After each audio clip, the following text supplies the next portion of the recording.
Vai hoje analisar as 5 coroas que nós podemos obtê-la, como também a fé preciosa. Existe a fé para a salvação. Pela graça sois salvos mediante a fé, isso não vem de vós, é dom de Deus. A fé é um dom de Deus, e a fé Ele nos dá para crermos nele mesmo. Interessante isso. Agora, a fé preciosa, 2 Pedro 1, versículo 2, fala que nós podemos obtê-la, esta fé preciosa. A fé preciosa é uma fé que ela é provada, que ela passa por inúmeras provações. Então nós podemos obter a fé preciosa. E tantas outras coisas mais, mas quando chega no aspecto da coroa, até nós queríamos tratar desse assunto no domingo pela manhã, que os irmãos que têm tido o desejo de crescer mais, como hoje pela manhã foi, graças ao Senhor, o Senhor falou muito comigo, enquanto ministrava a palavra sobre a questão da nova e antiga aliança. Nós entendemos, pelo Espírito, na revelação da palavra, vimos os textos, como é precioso nós contemplarmos todo o Antigo Testamento, a partir do prisma de Cristo, a partir da vida de Cristo. E muitos contemplam como os fariseus. Por que Jesus confrontava tanto eles? Porque eles receberam a lei de Moisés, a letra, e tentavam de alguma maneira cumprir esta lei, e eles não tinham capacidade, mas era para ser obedecido externamente. Então nós vimos alguns irmãos do Novo Testamento que interpretaram a lei de Moisés de uma forma tão linda como palavra viva, e nós vimos que na lei de Moisés, nós vimos ali que tem a graça de Deus envolvida. Isso é tão maravilhoso, porque em João 1, versículo 17, fala que a lei foi dada por intermédio de Moisés. A lei foi dada, é uma lei muito graciosa. Foi dada, para muitos é uma lei insuportável. Então, mas a graça e a verdade, a palavra verdade no grego significa realidade, mas a graça e a realidade de toda a lei do Antigo Testamento veio, não foi dada, ela veio por intermédio da pessoa de Cristo. E hoje, irmãos, com a ajuda do Senhor, nós vamos caminhar um pouquinho para nós entendermos, compreendermos sobre as 5 coroas que nós podemos obtê-la. E eu não sei você, se de repente você fosse apresentado hoje diante do Senhor, com quantas coroas você se apresentaria diante dele? Com uma, com 2, 3? Ou talvez você não saiba de nenhuma das coroas. É um assunto muito interessante, não é um assunto de especulação, mas um assunto de edificação. É para aqueles cristãos, homens e mulheres que de fato são genuinamente filhos de Deus. Não quero tratar aqui com religiosos. Religiosos não tem nada a ver com o que nós vamos tratar aqui hoje. Tratar de uma forma bem acurada, de uma forma bastante significativa. Cremos, irmãos, que estamos nas mãos do Senhor, que o Espírito Santo de Deus ministre aos nossos corações nessa noite. 2 Coríntios 5, verso 10, a palavra diz assim: porque importa que todos nós compareçamos perante o tribunal de Cristo, para que cada um receba segundo o bem ou mal que tiver feito por meio do corpo. Ter uma palavra de oração. Pai Celestial, graças te damos, Pai, pelo teu falar, como o Senhor falou conosco nesta manhã, nessa noite, Pai, a nossa expectativa muito grande é que tu continues falando, para que possamos então saber o que tu tens no coração e na mente. Desvenda os nossos olhos para que possamos nós compreender as maravilhas da tua palavra. Nos conceda espírito de sabedoria e de revelação no pleno conhecimento de Cristo. Pai, é dele que nós precisamos. queremos conhecê-lo, queremos, ó Pai, andar em águas profundas da Tua Palavra. Pai, nos tire da superficialidade, nos leve, Pai, a viver uma vida entrelaçada contigo, porque nós cremos que aquele que está unido a Ti é um espírito contigo. Pai, que nós possamos ver, além da letra Ti, ver toda a realidade, Pai, que há nessas 5 coroas, nas quais possamos obtê-la. Ministre, Pai, aos nossos corações. Queremos ouvir a Tua voz. Repreende toda ação contrária ao conhecimento da bendita pessoa de Cristo. Nos dê sabedoria para compreender a Tua Palavra. Nos dê alegria para receber a Tua Palavra e para proclamar a Tua Palavra. Nas Tuas mãos está este tempo. Fala conosco, Pai. Em nome de Jesus nós oramos. Amém. Irmãos, eu coloquei aqui esse primeiro texto. Claro, quero fazer uma introdução muito breve para nós então analisarmos. Eu sei que não vai dar para nós vermos muitos detalhes dessas coroas, mas eu creio que será o suficiente para que desperte no coração dos irmãos um profundo desejo para que os irmãos mesmos possam ir diante do Pai e buscar mais entendimento espiritual da parte do Senhor. Porque Deus, Ele é louco, ansioso para falar, para ministrar. O desejo dEle é se revelar, se manifestar a nós. O apóstolo Paulo, aqui, essa segunda carta do apóstolo Paulo aos Coríntios, está relatado aqui, irmãos, como nós sabemos, como ele mesmo disse lá em Timóteo, que Deus o usou como modelo para todos aqueles que queriam crer nele para a vida eterna. 2 Coríntios, eu vejo uma carta muito especial, onde é revelado aqui toda uma autobiografia do apóstolo Paulo. Isto, muitos estudiosos da palavra concordam nesse aspecto. Aqui nós vemos todo o coração do apóstolo Paulo de uma forma bem clara, cristalina, para que então possamos conhecer este precioso varão, este varão que foi aprovado pelo Senhor. Agora, ele chega aqui num ponto muito interessante, irmãos. Primeiro que todo o contexto aqui, ele fala do tabernáculo, fazendo alusão ao tabernáculo do Antigo Testamento com o nosso tabernáculo, que nós somos habitação de Deus no Espírito. Então, a Trindade Santa, como vimos hoje pela manhã, como somos habitados pela Trindade. Então ele começa a discorrer aqui, até interessante que ele coloca algumas coisas que são fundamentais. Por exemplo, no versículo 7, andamos por fé e não pelo que vemos. E agora o versículo 8, ele é muito contundente, ele é precioso, ele diz assim: entretanto estamos em plena confiança. O que seria essa palavra plena confiança? Plena é pleroma, é algo que não existe lugar ou resquício para qualquer sombra de dúvida. Estamos em plena, ou em outras palavras, estamos em plena convicção. Essa era a convicção do apóstolo Paulo. Ele disse assim: estamos em plena confiança, preferindo deixar o corpo e habitar com o Senhor. E agora ele diz assim no 9: por isso que também nós esforçamos, quer presentes, quer ausentes, para lhe sermos agradáveis. E agora no 10 ele entra num ponto muito interessante. Irmãos, cada um de nós, não se iluda, não pense de outra maneira, porque a palavra de Deus assim informa.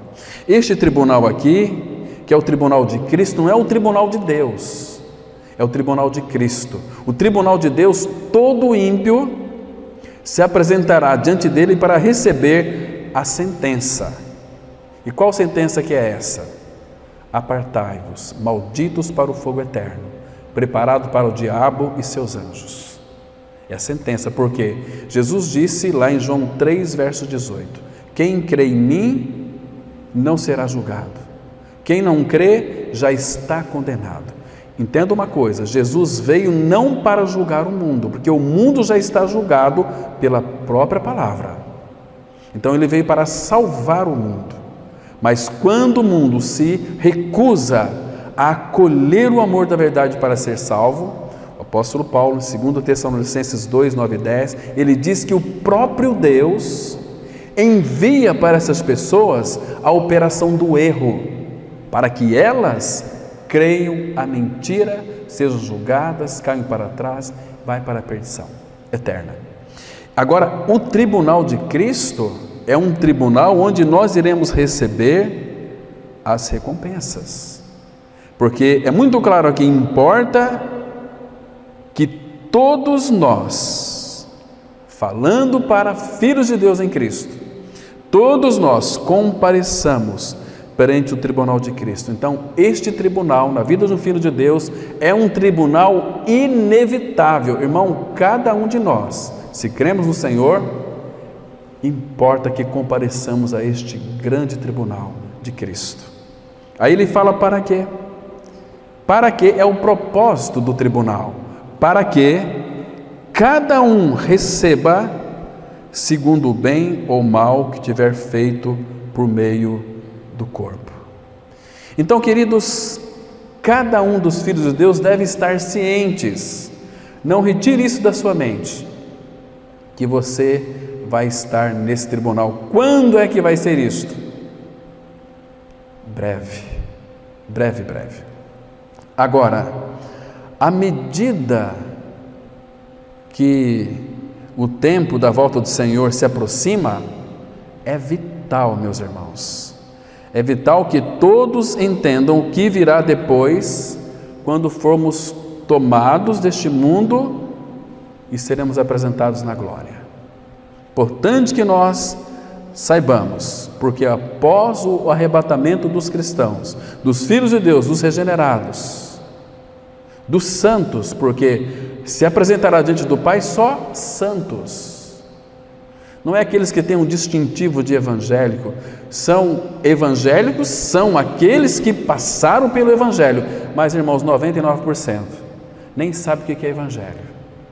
Quanto mais ter uma experiência com o evangelho de morte e ressurreição em união com Cristo, sem crer no evangelho, Paulo, escrevendo aos Efésios, ele fala assim: para o louvor da sua glória, Efésios 1:13, em quem também vós estáis, depois que ouvistes a palavra da verdade, o evangelho da vossa salvação, tendo nele também crido, fostes selados com o Espírito Santo da promessa, o qual é o penhor da nossa herança, até o nosso resgate. O Espírito é o penhor, como que quando Cristo vier para buscar a sua igreja, o Espírito Santo é como se o Filho visse em nós a sua marca.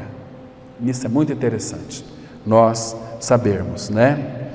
Então, após o arrebatamento da igreja, muitos cristãos, eu creio, irmão, com convicção, que muitos experimentarão um choque e também muitas surpresas. O céu é lugar de surpresas. Estão me compreendendo? Agora, queridos irmãos, os mornos, aqueles que de fato vivem uma vida tanto faz como tanto fez, para mim, importante, eu já conheço a verdade, eu já tenho a verdade no meu coração, então são os mornos. Os mornos, no arrebatamento, se você ler Apocalipse com bastante cuidado, a partir do versículo 19 e 20 em diante, você vai perceber que os mornos ficarão, porque eles precisarão ser, de alguma maneira, aperfeiçoados, né? Será um tempo, esse aperfeiçoamento será no tempo do anticristo. Irmãos, eu ainda não tenho muito claro na minha mente sobre a questão do milênio, mas estou buscando luz diante do Senhor, para que a gente possa então ministrar. Eu creio que brevemente o Pai trará revelação ao nosso coração, porque não para saber mais do que os outros, mas a palavra fala lá em Amós que o Senhor, 3, versículo 7, não fará coisa alguma sem primeiro revelar o seu segredo aos seus profetas. Quem que é o profeta? Aquele que lê a Bíblia e fala da Bíblia para seu irmão, para sua irmã. Entende? Ou para uma pessoa que talvez não conheça. Não fica achando assim que é os pastores só que pregam a Bíblia. Isso é um engano ledo. Ministério pastoral é apenas uma função, nada mais. Nós somos ovelhas de Cristo. Não somos nem mais nem menos. Talvez os piores são aqueles que ficam aqui ministrando, porque o que tem atrás de nós é um risco de morte. Paulo fala, parece que Deus nos escolheu como os últimos para ser escória de todos. Estão me compreendendo? Então, hoje, ministério pastoral para muitos virou status. Muito pelo contrário, para aqueles que de fato são chamados pelo Senhor para pregar a Cristo crucificado, estão correndo risco de morte. Estão me compreendendo? Então, muitos irão ficar. Agora, enquanto os fiéis, os maduros em Cristo Jesus, eles irão subir. Que a palavra fala sobre duas ressurreições. A primeira ressurreição, nós já nos referimos aqui, virá como um ladrão da noite, muito claro, né? Você lê Apocalipse capítulo 20, 21, está lá explicado sobre as duas ressurreições, né? Então, estarão para sempre com o Senhor. Vamos ler alguns textos bem rapidamente. Eu queria que vocês abrissem, já nós vamos entrar nas coroas. Apocalipse capítulo 3, versículo 10. Aqui nós temos uma declaração daquela igreja que de fato é uma igreja Filadélfia, uma igreja que foi muito fiel ao Senhor. E aqui no versículo 10 temos uma linda declaração, porque vai vir, irmãos, uma tribulação sobre este mundo. A palavra fala de 3 linhas teológicas da volta de Cristo. Vai acontecer a grande tribulação. Muitos creem que a igreja passará pela grande tribulação, é uma verdade. Muitos creem que a igreja será arrebatada antes da grande tribulação, é uma verdade. E muitos creem na mid-tribulação, segundo as 70 semanas de Daniel, 3 anos e meio, no período de 7 anos, 3 anos e meio, a igreja entra na grande tribulação e após 3 anos e meio ela é arrebatada. Assim acontecerá. Essas 3 linhas teológicas sucederão. Aqueles que creem que de fato, e o apóstolo Paulo, nós vimos algum tempo atrás, analisando todos os textos, que os filhos de Deus em Cristo Jesus, os vencedores, palavra vencedor, os vitoriosos, os maduros em Cristo Jesus, estes serão arrebatados antes que venham a grande tribulação. Aqueles que vivem uma vida de mornidão com seu Senhor, conhecem o Senhor, mas não respondem a Ele, ficarão para serem aperfeiçoados no governo do anticristo. E a tribulação vai ser muito dura, irmãos, porque eles poderão alcançar a maturidade, mas muitos serão decapitados, que Apocalipse também fala. Nós vamos ter tempo de verificar isso hoje. Aqueles que vieram da grande tribulação, que não amaram a sua própria vida. Se não amar a sua própria vida, significa o quê, irmãos? Que eles disseram, poderia ter evitado esse grande sofrimento, ser subido primeiro, porque Jesus vai voltar para uma igreja madura, para alguém que está realmente disposto a subir com ele, como fez Rebeca, quando então ali o servo de Abraão perguntou para ela, você quer ir encontrar com Isaac, meu Senhor? Os pais fizeram a mesma pergunta, ela disse, eu irei. Deixou tudo para trás para encontrar com seu Senhor. Está me compreendendo? E aqui, irmãos, no versículo 10 de Apocalipse 3, diz assim, porque guardaste a palavra da minha perseverança, também eu te guardarei da hora da provação que há de vir sobre o mundo inteiro, para experimentar os que habitam sobre a terra. Estão compreendendo aqui, irmãos? Irmãos, busque mais luz diante do Senhor, que eu não tenho aqui tempo para entrar em detalhes, que não é o nosso assunto hoje. Mas, vamos tratar sobre as coroas. Mas aqui, irmãos, está muito claro, guardaste a palavra, mas não apenas a palavra guardar aqui também, o sentido é obedecer a palavra. E nós vimos hoje como ser um filho de Deus obediente, como obedecer a palavra sem ter peso no seu coração. Então aqui, também eu te guardarei da hora da provação, queridos, porque este mundo, nós sabemos que passará por uma grande tribulação. A igreja de Cristo está sendo aperfeiçoada hoje. Quando eu falo igreja de Cristo, é a igreja que ama o seu Senhor e nada mais. É uma igreja que está buscando ao Senhor, contemplando a sua face, buscando um íntimo relacionamento com Ele, amando o seu Senhor, porque quando nós amamos a Cristo, nós vamos desejar que Ele volte. Quando você ama uma pessoa, Você não quer estar sempre junto com ela? Se você fica 3, 4 dias sem ver essa pessoa, você não dá aquela saudade? Irmãos, nós temos saudade do nosso Senhor. Nós queremos que Ele volte de fato para nos buscar. Nós amamos a Cristo. Paulo fala em 1 Coríntios 16, verso 22. Se alguém não ama o Senhor, seja maldito, seja anátema. Irmãos, nós amamos a Cristo. Quem que nós amamos, irmãos?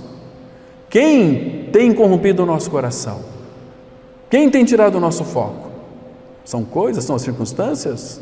São essa pandemia aí que... Misericórdia, nós falamos seriamente sobre isso hoje pela manhã. Então, queridos, vai vir sim uma grande tribulação, uma grande ira de Deus sobre este mundo, mas aqueles irmãos que de fato creram, estão buscando o Senhor, não é só apenas crer. João fala no capítulo 21, 30 e 31, aqueles que creem e continuam crendo, buscando o Senhor, buscando uma vida de intimidade com Ele. Estão percebendo? Porque Jesus Cristo, segundo 1 Tessalonicenses 1,10, Jesus que nos livra da ira vindoura, vai nos livrar da ira vindoura. Agora, queridos, introduzir o aspecto das coroas. A salvação, ela é inteiramente pela graça.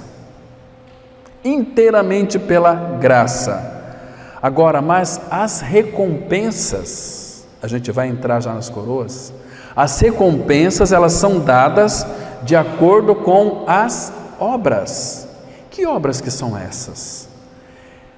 Nós não somos salvos pelas obras, nós somos salvos para as boas obras. Efésios 2,10 diz assim: porque somos feituras dele, criados em Cristo Jesus, para as boas obras, as quais Deus preparou de antemão para que andássemos nelas. Agora, irmãos, nós fomos salvos para as boas obras. Agora, querido, você tem tido discernimento da parte do Senhor? Quais são essas boas obras que Ele tem colocado diante de você? Se você não viver uma vida em profunda comunhão com o seu Senhor, no Santo dos Santos, e hoje nós vimos como viver uma vida no Santo dos Santos, porque aquele que é o legislador da lei, cumpriu a lei e habita dentro de nós. Fomos salvos para as boas obras, nós somos aquele poema de Deus, feitura ali no grego, Efésios 2,10 é um poema de Deus. Para as boas obras, as quais Deus de antemão preparou para que andássemos nelas. Quais são essas boas obras? Primeiro, que se você estiver conectado com o Senhor, vivendo a vida de comunhão com Ele, essas boas obras você fará, você nem vai perceber. Se você ler Mateus capítulo 25, ali naquele grande dia, quando o Senhor Jesus disse assim para aqueles seus servos: vinde benditos de meu Pai, entrai na posse do reino que está preparado desde a fundação do mundo, porque tive fome e deste de comer, tive sede e deste de beber, estava nu e vestiste-me, estava doente e fosse visitar-me. Eles falaram assim: Senhor, quando foi que nós te vimos com fome, com sede, com nu, e estava doente e estava preso? Quando vocês fizeram a um destes meus pequeninos, a mim vocês fizeram. Então, irmãos, qual será a recompensa? Abra em Apocalipse, já está aí mesmo, capítulo 22, versículo 12. Irmãos, não se esqueça disso. Irmãos, isso é muito importante para com a tua vida com o Senhor. Apocalipse 22, versículo 12. Lembra que nós fomos salvos para as boas obras. E aqui, em Apocalipse 22, versículo 12, veja aqui que o nosso próprio Senhor está dizendo. Ele diz assim, olha: e eis que venho sem demora. Agora presta atenção, irmão, aprecie essa palavrinha aqui: eis que venho sem demora, e comigo está o galardão. O que é o galardão? A recompensa que tenho para retribuir a cada um segundo as suas obras. Então você tem que conectar Efésios 2:10 com Apocalipse 22:12. Vai haver galardão. Irmãos, como a glória do sol, um é a glória do sol, outra é a glória da lua, nas nossas boas obras, vai haver aqui retribuição. Ele disse aqui para nós, para a sua igreja, e eu primeiro venho sem demora, eu vou voltar rapidinho, e comigo está o galardão que tenho para retribuir a cada um segundo as suas obras. Queridos, agora é um tempo em que os regenerados, os filhos de Deus, devem viver com vistas, contemplando já o tribunal de Cristo. Não devemos pensar sobre este tribunal aqui, 2 Coríntios 5, versículo 10. É o tribunal das recompensas. Recompensas, galardão, envolve aqui, irmãos, as recompensas, uma coisa chamada coroa. A gente vai ver cada uma delas, não com detalhes, porque o nosso tempo é muito escasso, né? Então nós vamos ver aqui isso aqui, porque, irmãos, e essas coroas que você obter, você deve tomar muito cuidado com elas. Abre Apocalipse capítulo 3, versículo 11, para que ninguém tome de você essas coroas. De novo ele diz assim, Apocalipse 3, versículo 11, Jesus nos advertiu antecipadamente que muitos tentarão tomar essas coroas de nós, cristãos. Eu não sei quantas coroas você já tem, né? Se você sabe dessas 5 coroas. E aqui no versículo 11, estou introduzindo para nós adentrarmos nas coroas. Mas aqui diz assim o verso 11, de novo o Senhor dizendo, venho sem demora. Por que está dizendo que venho sem demora? Apocalipse é o livro da consumação. Tem pessoas que não gostam de ler Apocalipse. É o livro mais lindo da Bíblia, irmão.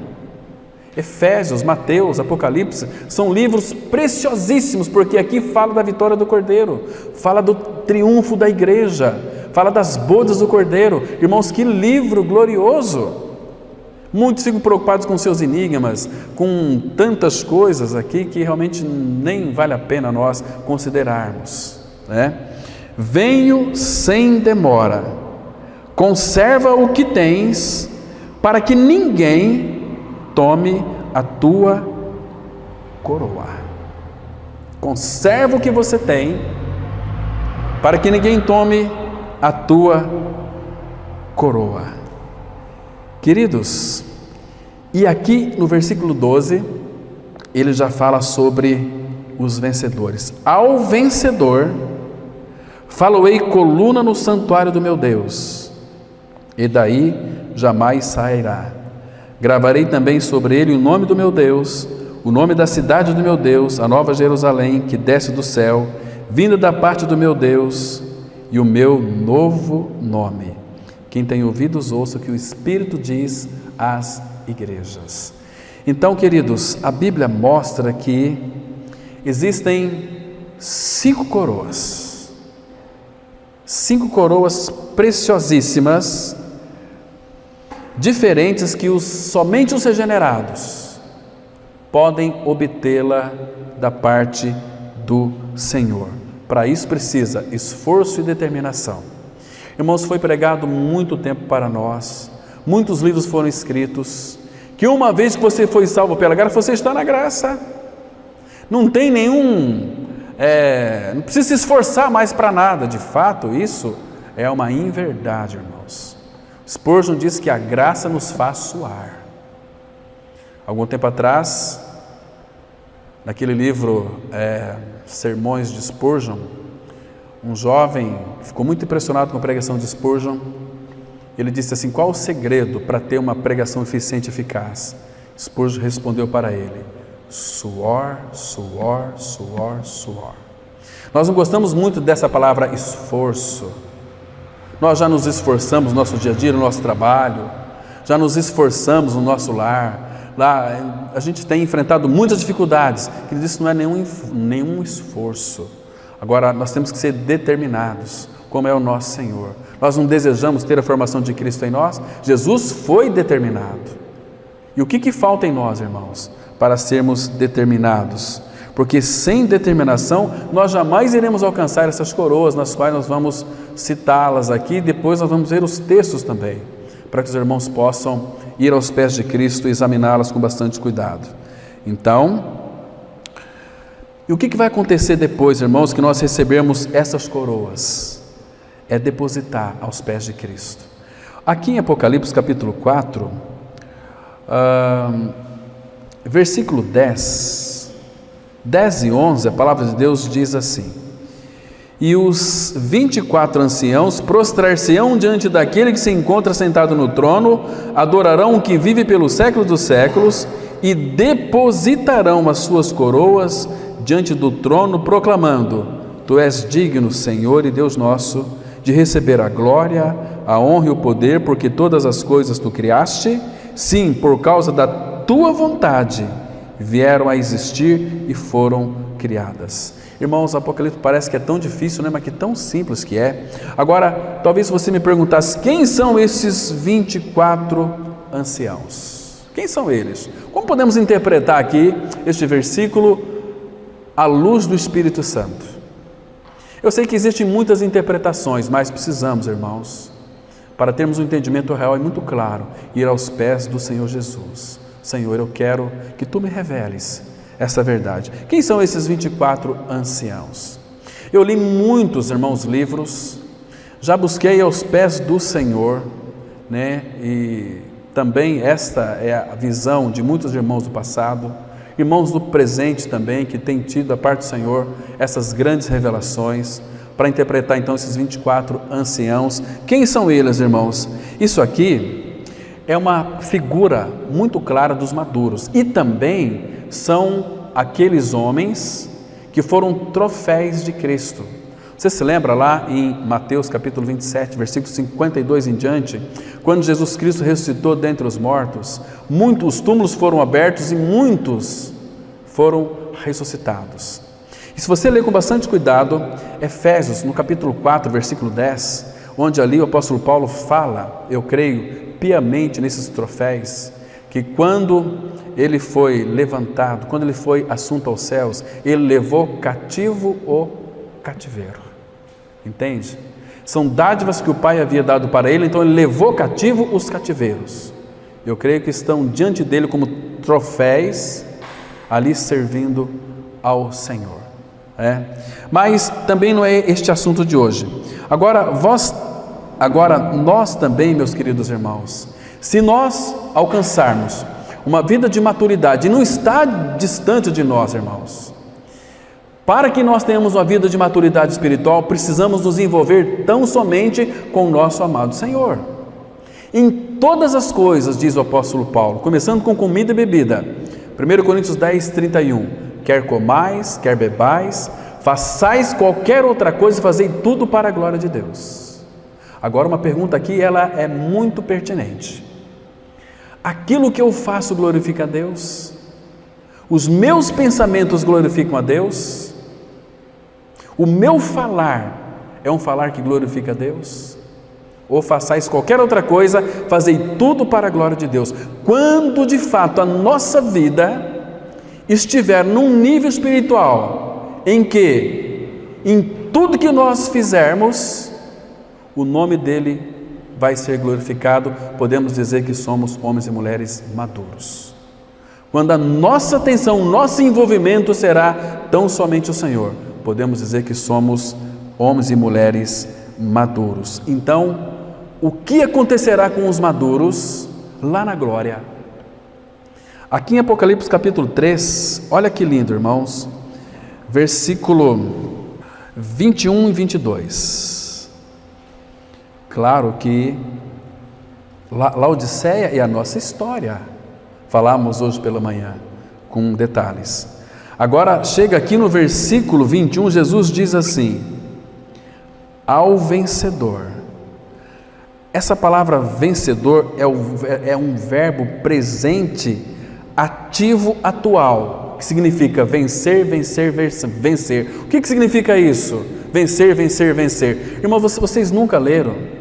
Em 2 Coríntios capítulo 2, versículo 14, pararam para pensar naquele versículo que Paulo, escrevendo aos Coríntios, ele disse assim: graças, porém, a Deus, que em Cristo sempre nos conduz em triunfo. e por meio de nós manifesta em todo lugar a fragrância do seu conhecimento. Ou seja, quando nós conversamos com uma pessoa, aquela pessoa que seja uma pessoa ímpia do mundo, será que ela consegue cheirar Cristo em nós? Será que ela consegue cheirar o aroma suave do bom perfume de Cristo em nós? Pelo nosso falar, pelas nossas atitudes? Ou o que ela vai ver em nós? Mais um evangélico, mais um crente? Será que é isso, irmãos? Então ele diz assim: ao vencedor dar-lhe-ei sentar-se comigo no meu trono. Presta atenção, irmãos. Isso aqui são coisas que em breve vão acontecer. Assim como também eu venci e me sentei com meu Pai no seu trono. O que significa, irmãos, sentar no trono junto com Cristo, reinar com Cristo? No trono de meu Pai, ele fala aqui: trono de meu Pai, me sentei com meu Pai no seu trono. Irmãos, para pensar, qual é o tamanho do nosso Pai Celestial? Ele é muito grande? Qual é a tua concepção que você tem de Deus? Que tamanho que é Ele? Que tamanho que é Ele? Imagina este Deus sentado no trono, onde nós vamos estar, se formos maduros em Cristo Jesus, se buscarmos uma vida de maturidade espiritual. Nós, irmãos, vamos ser aquelas criancinhas pulando no colo dele, porque ele é muito grande. Entende? E aqui de novo, versículo 22, quem tem ouvidos, ouça o que o Espírito diz às igrejas. Agora, meus irmãos, para aqueles que são mornos, para aqueles que não se importam com o Senhor, vivem uma vida segundo, vamos dizer aqui numa linguagem bem esdrúxula: faço aquilo que me der na teia, eu já estou na graça, não tem mais nenhum problema, eu já criei na minha morte e ressurreição com Cristo, eu estou verdadeiramente sentados com Ele, então eu sou salvo. Queridos, vai ter que ser aperfeiçoado. Não sei como, mas vai ter que ser aperfeiçoado. Abra aqui em Apocalipse capítulo 12, não esqueci das coroas não, irmãos, nós vamos analisar cada uma delas. Apocalipse capítulo 12, versículo 11, que diz assim a palavra. Veja aqui, por que eles venceram, por que nós também podemos vencer.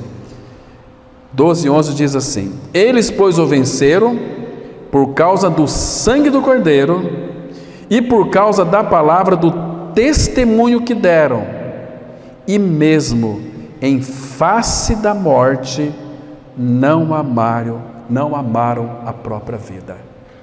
Querido, eu fico pensando, vamos colocar aqui uma situação hipotética. Você de repente, Deus quer fazer uma prova com você. Você sai daqui, vai para casa, você tem um filhinho pequenininho, né? Aí uns bandidos te pegam, levam você para um lugar onde você pode gritar que ninguém vai te ouvir. Eu sei que você é cristão, eles vão dizer para você: agora você vai negar o teu Cristo, eu vou matar vocês três, começando pelo filho. Mas vou matar o teu filho torturando ele, cortando pedacinhos dele. Você negaria o seu Senhor, irmão? Para pensar, irmãos. Porque esses irmãos aqui, os vencedores não é para crente mequetrefe, crente de meia sola. Aí o mundo está cheio deles. Falando aqui de maturidade espiritual. Estamos trazendo a realidade do cristianismo para os nossos dias. Temos hoje o privilégio de ouvir essa verdade. Será que você negaria Cristo, irmão? Fosse posto à prova? A palavra fala: eles, pois, o venceram por causa do sangue do Cordeiro, a convicção de que o sangue de Cristo nos aproxima do Pai. Justificados, pois, mediante a fé, temos paz com Deus. E por causa da palavra do testemunho que deram, Cristo é Senhor. Testemunho é este, que Deus nos deu o seu Filho. O testemunho de Deus para a sua igreja é Cristo. E nós temos poder do Espírito para testemunhar de Cristo. Irmãos, nós, sinceramente falando, e com muito respeito aos irmãos, nós somos muito covardes para pregar a Cristo. Nós gostamos de pregar outra coisa. Nós somos os propagadores, somos aqueles urubus carniceiros, que gostamos uma notícia ruim, nós espalhamos elas. Queremos ser o primeiro a dar essa notícia, não é assim? Mas por que você não espalha notícias boas, as boas novas? Prega Cristo para as pessoas. Por causa da palavra, do testemunho que deram, e mesmo em face da morte, não amar a própria vida. Assim foi com o apóstolo Paulo. Atos 20, 24. Não considero a minha vida preciosa para mim mesma. Evangelho de João 12, verso 25, está escrito assim: quem ama a sua vida, perdê-la-á. Vida aqui é vida psique, vida da alma. Quem ama a sua vida da alma, quem ama a si mesmo é cheio de autocomiseração. Por que quando alguém lhe ofende você fica chateado?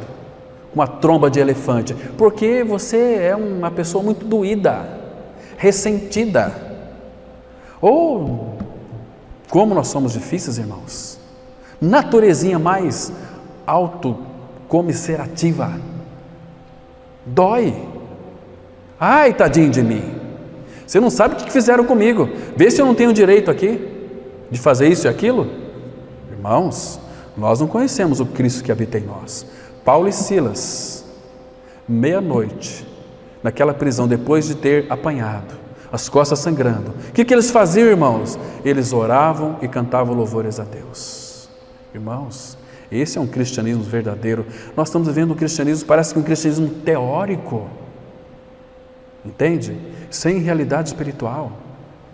Será que a culpa está em Deus? Não. Nós que não respondemos a Ele, irmãos, poderemos ficar para sermos aperfeiçoados. E aí poderemos ser aperfeiçoados em não negar o Senhor, indo contra o governo anticristo. Você está sendo contra o nosso governo? Leva ele para ser decapitado. E você com a faca no pescoço. Será que você confessaria a Cristo? O João, quando viu esse povo, ele disse assim: estes quem são? Esses são os que vieram da grande tribulação, foram mortos, foram decapitados, porque viver um cristianismo morno, sem expressão de Cristo. Então, quando Jesus veio, eles ficaram para ser aperfeiçoados, e vai ter que ser assim, irmãos. A Bíblia é tão clara, né? Então, naquele dia glorioso, você terá coroas para depositar aos pés de Cristo. Quantas coroas você tem hoje para depositar aos pés de Cristo? São 5. Talvez muitos de nós nem a conheçamos. Vamos analisar cada uma delas aqui hoje. Vamos ver então, rápidas palavras, quais são as 5 coroas. Eu quero que depois você pegue essas 5 coroas, que estão escritas aqui, leias e releias e busque luz diante do Senhor e aplica isso na sua vida, para que você não fique um cristão teórico, mas um cristão prático. Nosso Pai é prático e Ele quer filhos práticos. Religiosos, o mundo já está cheio. Muito bem, então vamos ver aqui as 5 coroas. A primeira delas, vamos começar com Tiago 1, versículo 12. Essa aqui é a primeira coroa. Tiago 1, versículo 12. A Bíblia diz, eu vou usar essa expressão aqui, a Bíblia diz, ou assim diz a Bíblia. Tiago 1,12, a palavra fala assim: bem-aventurado. Você sabe o que é ser bem-aventurado? É profundamente feliz, é uma alegria que ninguém pode roubar de você. Bem-aventurado o homem que suporta com perseverança ou paciência a provação.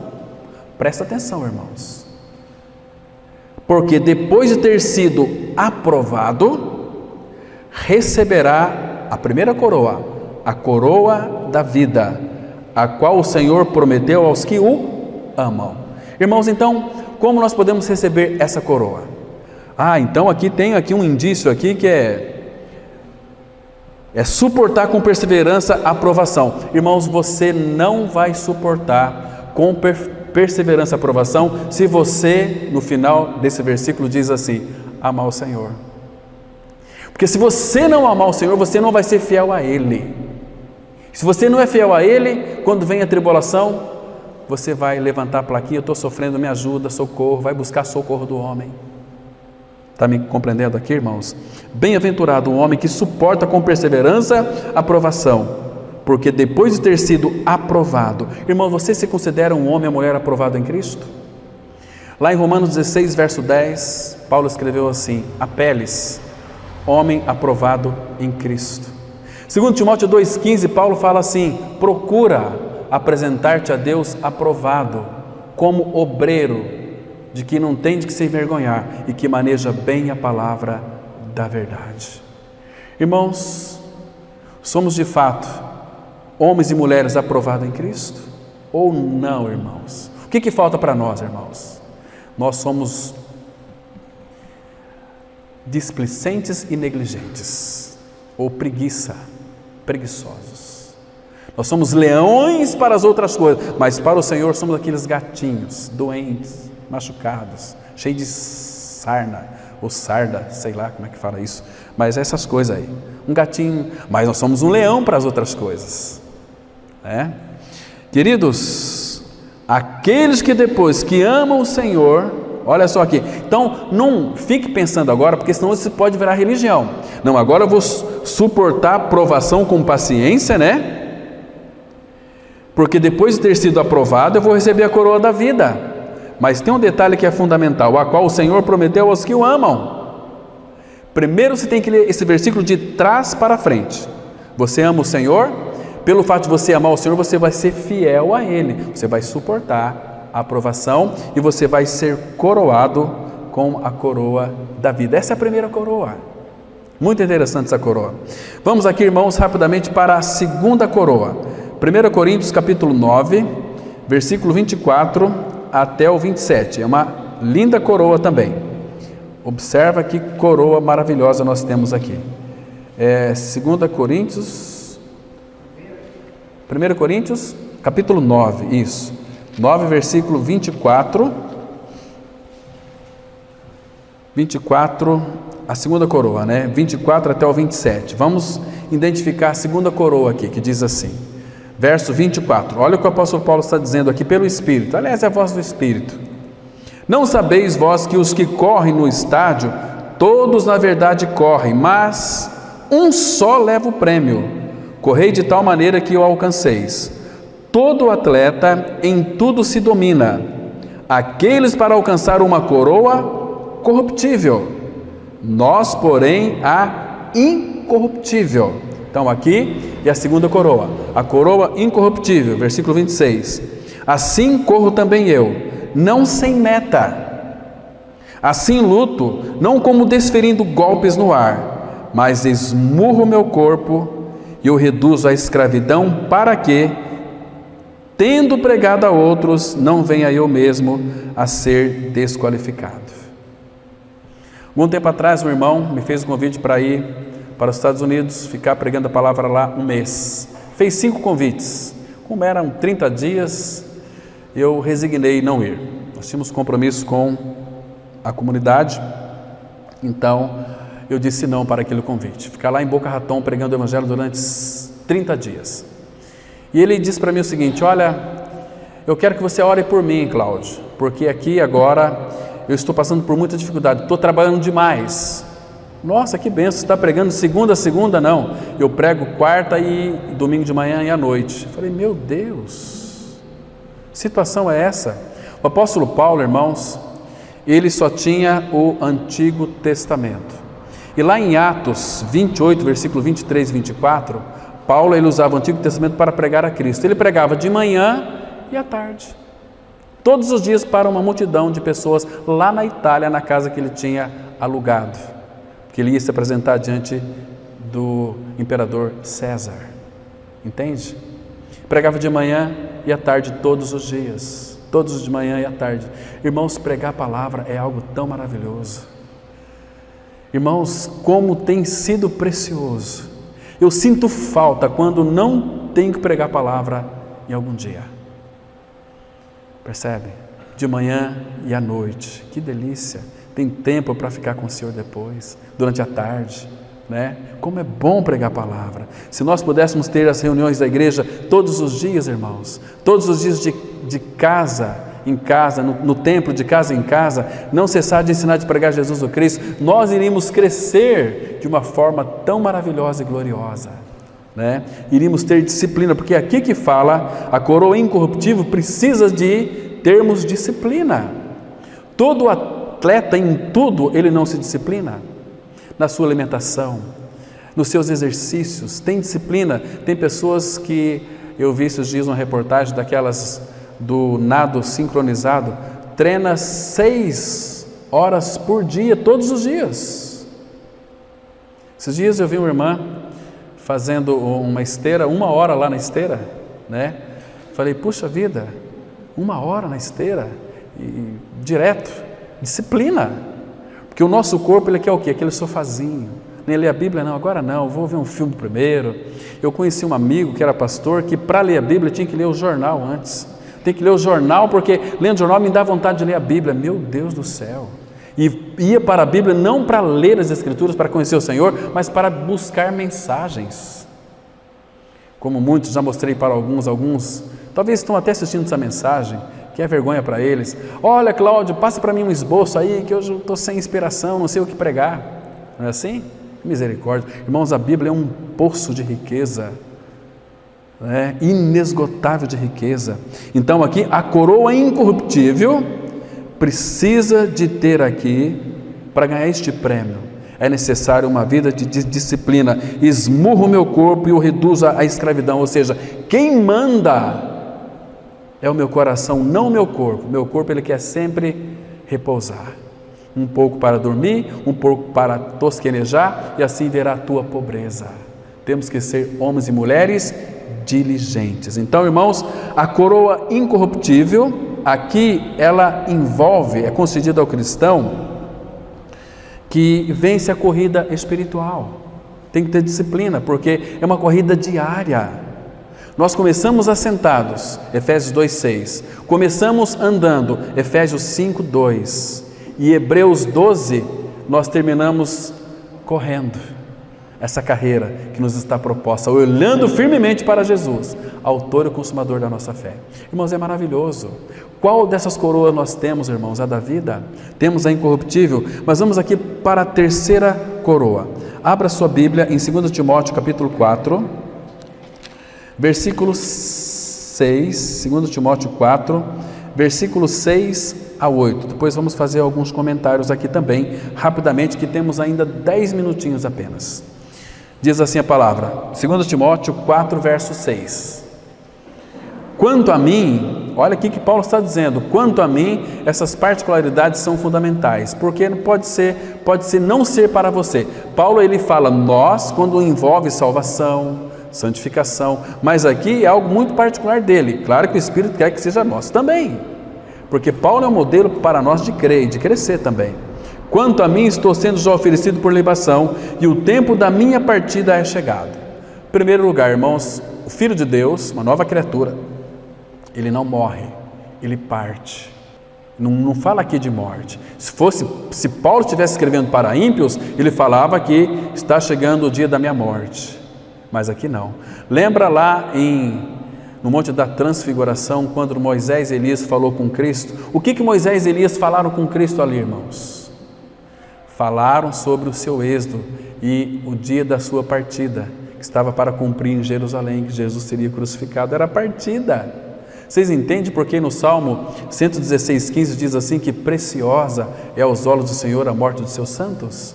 Porque aqui, irmãos, muito claro, quanto a mim, estou sendo já oferecido por libação, e o tempo da minha partida é chegado. Agora, olha o versículo 7. Combati o bom combate, completei a carreira, guardei a fé. Já agora, a outra coroa aqui, a coroa da justiça me está guardada, a qual o Senhor, reto juiz, me dará naquele dia, e não somente a mim, mas também a todos quantos amam a sua vinda. Essa aqui então é a terceira coroa, é a coroa da justiça. Ela é dada por nós guardarmos a fé verdadeira, isto é, guardar a palavra de Deus e amar a vinda de Cristo. O que é guardar a palavra? É reter, aferrar-se, é você obedecer a palavra. Ele disse lá em João 14, 23, se alguém me ama, guardará a minha palavra, meu Pai o amará, e viremos para ele e faremos nele morada, habitação. Que lindo, irmãos, que precioso é isso. Então aqui, esta é a terceira coroa, a coroa da justiça. Vamos passar para a quarta coroa. 1 Tessalonicenses, capítulo 2, versículo 19 e 20. Vamos encontrar aqui a terceira coroa.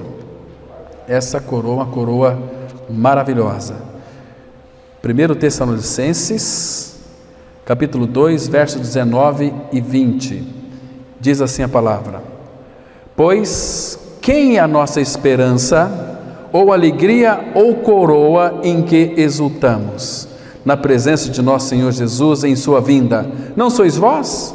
Sim, vós sois realmente a nossa glória e a nossa alegria. Irmãos, que coroa que é essa aqui? Coroa da alegria, coroa de alegria. Irmãos, quem vai receber essas coroas? A coroa da alegria.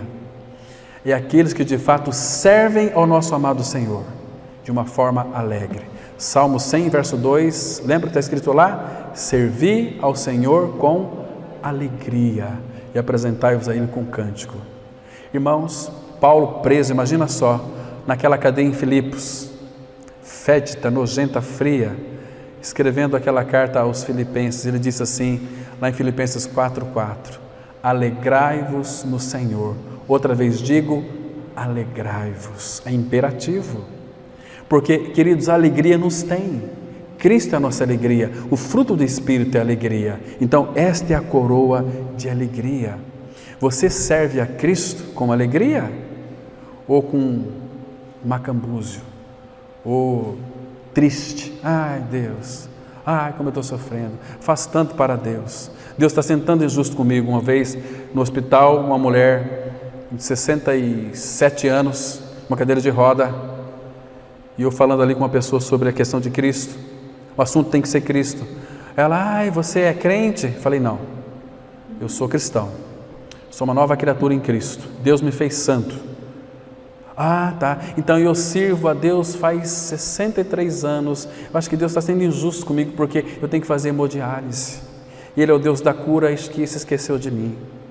O meu pastor diz que eu não tenho fé. Meu Deus, quem que tem fé? Fé demais não cheira bem. Ninguém aqui tem fé. A palavra fala que, Gálatas 2, versículo 20, a parte B, e a vida que agora que eu vivo na carne, vivo pela fé do Filho de Deus. Você e eu, nós não temos fé. Fé é uma pessoa que habita em nós. Ele é o autor e consumador da nossa fé. É Cristo. Essas pessoas que falam assim, mas eu tenho uma grande fé. Tem fé coisa nenhuma, é da boca para fora. Tem fé. Você lê muito a Bíblia, a fé vem pelo ouvir. A fé que veio por meio de Cristo. Ouvir e ouvir da palavra. Nem lê Bíblia, nem pega a Bíblia. Por que você não lê Bíblia? É que eu não entendo, isso aí é só para pastores, para padres, para bispos, para papas. Para com isso, meus irmãos. A Bíblia foi escrita para o seu José, para a Dona Maria, né? Então aqui é a coroa da alegria, é a quarta coroa. Vamos para a quinta e assim nós vamos encerrar, irmãos. 1 Pedro capítulo 5, 1 Pedro 5, a partir do versículo 2, 1 Pedro, eu já quero dizer uma coisa para vocês aqui, isso aqui não é só para pastores, viu, queridos? Isso aqui é para qualquer pessoa que ensina uma outra pessoa algo mais de Cristo.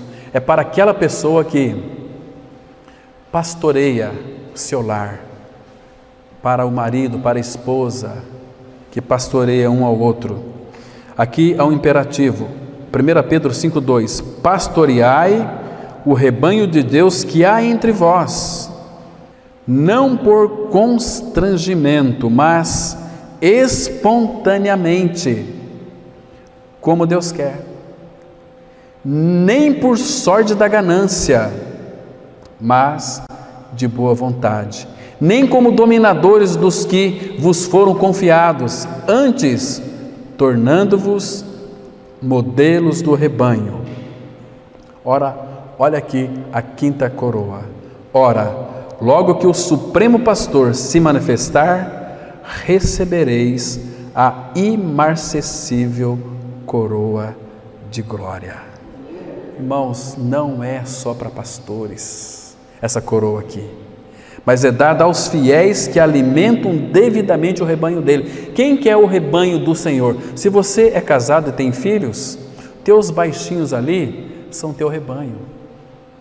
A obra missionária começa dentro do nosso lar. Se você faz isso, irmão, os seus filhos, ora com ele, prega para eles a palavra, você vai receber, quando ele se manifestar, a imarcessível coroa de glória.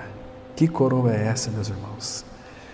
Então, recapitulando bem rapidamente, qual que é a primeira coroa?